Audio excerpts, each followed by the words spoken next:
¿Cómo están ustedes? Hoy vamos a tocar un tema que a mí me apasiona, un tema actual, vigente. Tiene que ver con la modificación de la Constitución. He insistido mucho que el poder constituyente es un poder extraordinario que se activa para crear o modificar una Constitución.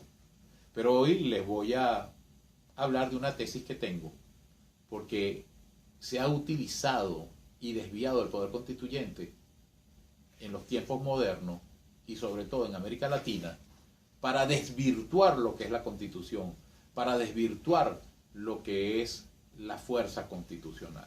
Les voy a explicar por qué.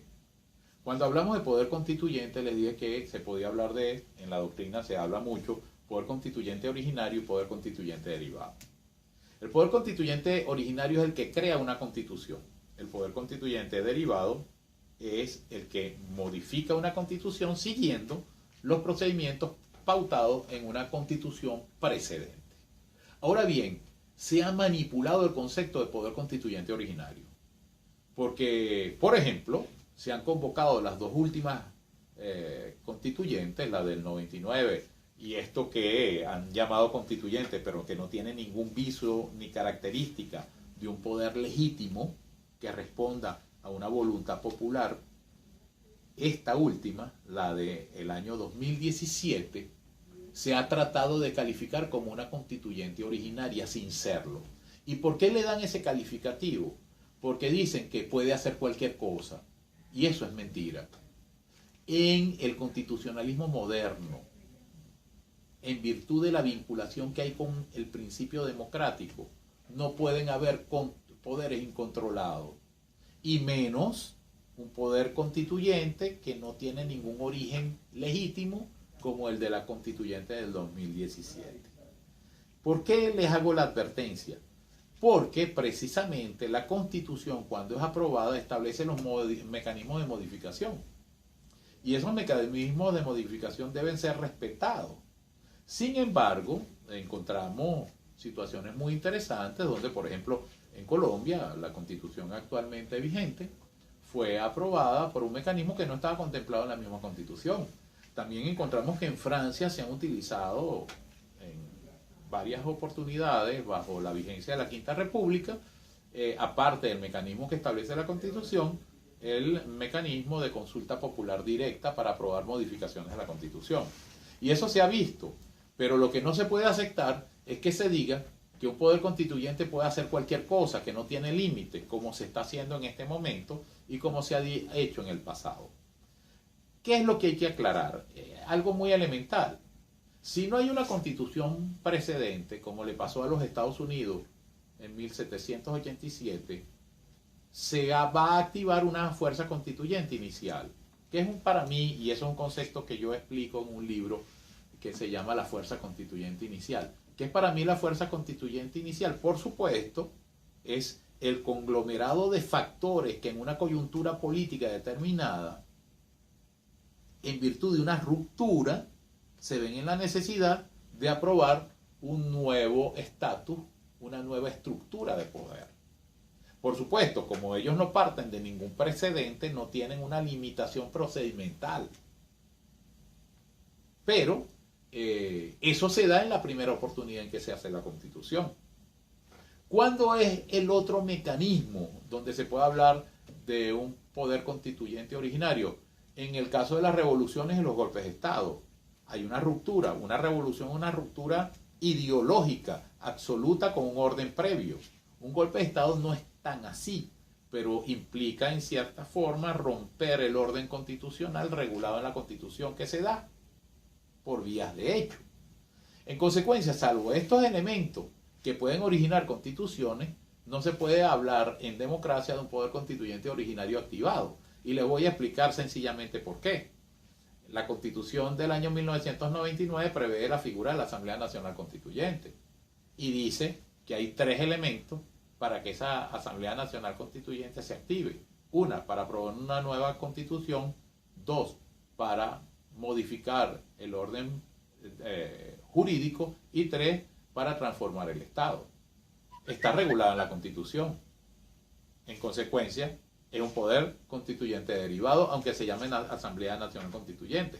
Inclusive cuando ustedes ven la aprobación de la Constitución del 99, para que se activara el proceso constituyente, tuvo que dictarse la sentencia del 19 de enero de 1999, que indicó que era válido hacer una consulta popular para que la gente se pronunciara, el pueblo de Venezuela se pronunciara, si era factible, si era interesante, si quería un proceso constituyente para modificar la Constitución de 1961. La Constitución de 1961 solamente establecía procesos de enmienda y procesos de reforma.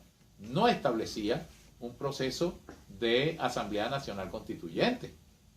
Pero, en virtud de esa sentencia de la Corte Suprema de Justicia de aquel momento histórico, se activó todo un proceso que partió de la activación mediante un decreto presidencial de fecha 3 de febrero del año 1999, se activó el proceso de la consulta se ejecutó en marzo del mismo año, se produjo la elección en julio de 1999 y la Asamblea Nacional Constituyente se instaló el 4 de agosto. Ahora, teóricamente, algunos hablaron de poder constituyente originario, pero ¿cómo puede ser originario si para ser convocado se utilizaron sentencias de poderes constituidos, como era la Corte Suprema de Justicia, se validó a través de un mecanismo especial que estaba en las leyes, y adicionalmente a eso, la propia sentencia justificó que se convocara a la constituyente en el principio de la soberanía nacional? Es decir, la soberanía radica en el pueblo, lo cual estaba expresamente establecido en la Constitución de 1961. Eso es una manipulación, lo que tratan de hacer, calificando a la constituyente como una constituyente originaria. ¿Por qué? Porque lo que quieren es decir que puede hacer cualquier cosa sin controles. Y eso es falso. Porque, insisto, en el mundo moderno, en el Estado moderno, en las democracias modernas, todos los órganos del Estado están controlados, inclusive el constituyente. Quiero ir más allá. En el proceso constituyente de 1999, cuando ustedes ven las bases de convocatoria de la constituyente, se establecían diversos límites. Primero, la Constitución del 99 debía ser aprobada, como en efecto lo fue, a través de un mecanismo de referéndum aprobatorio que se ejecutó el 15 de diciembre de 1999. En segundo lugar, se establecía que los límites eran los derechos fundamentales y los tratados internacionales que había suscrito válidamente la República. En tercer lugar, se establecieron como límites los principios del derecho constitucional democrático. Y hubo un cuarto límite que es muy importante, que es la tradición constitucional de Venezuela, que se remonta al año 1811. Todos estos eran límites. Por supuesto, cuando la Asamblea Nacional Constituyente del 99 intervino los poderes públicos, quebró con esos controles y no hubo una Corte Suprema de Justicia que controlara, que dijera que esos actos eran nulos. Renunció al control el 25 de agosto del año 99 al permitir que la Asamblea Nacional Constituyente interviniera a poderes públicos sin haber sido aprobada la Constitución. Después de aprobar la Constitución, por vía de disposiciones transitorias se podían intervenir poderes, ajustando el pasado al nuevo estatus y estructura constitucional, pero no podía hacerse mientras no hubiera sido aprobada la Constitución.